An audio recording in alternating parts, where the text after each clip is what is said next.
So I'll just quickly like explain like the entire like workflow that I do, because it's honestly pretty simple once you figure it out. So you want to have your canvas size be fairly small. So something like, like 32 by 32, 16 by 16. The typical like pixel art resolution. PC98s had a width 640, height by 400, because that's just how the screens were made back then.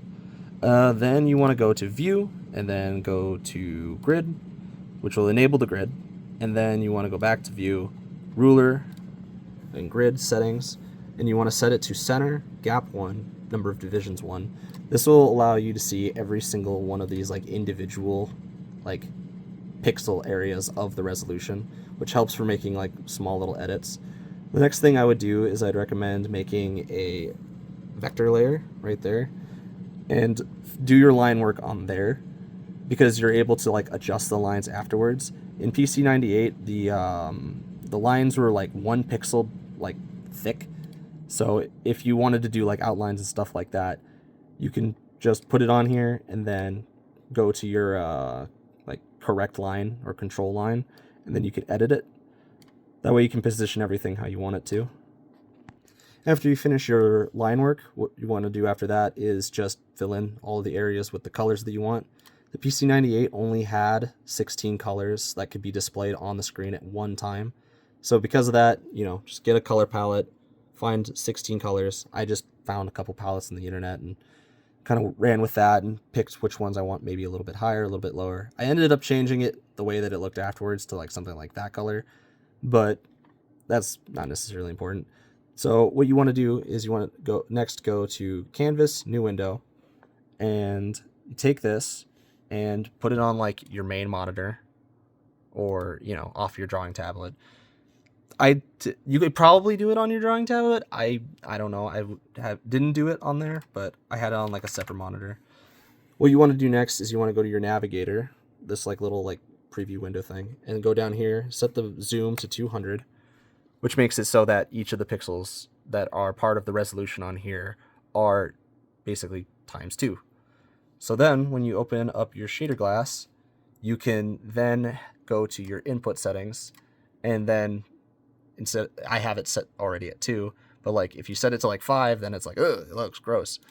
But if you go to like 2, now it's like perfect resolution. For whichever shading you want to do, like honestly, you could probably go with whatever you want. If you just click on shader glass and press R, it'll just randomly go through the ones. So if you're like, oh, I like that one, or oh, this one looks pretty cool, you can like save them. Typically, if you kind of want like a good, consistently like good one, I've noticed for this style is if you scroll all the way down to the bottom here. Like if I can get my mouse clicker over here. Yeah, like the it's by, what's his name? There's a guy down here. Anyway, it's basically like the very last folder right down around here. It has like U normal RF, U normal composite, like a whole bunch of these different ones, but I found that the best ones that work, if you're trying to emulate like a Japanese style CRT, I would probably go with like Japanese like normal, or it kind of gives it like this kind of blue hue to it. But honestly, do it for whatever like coloring style that you want to do it for.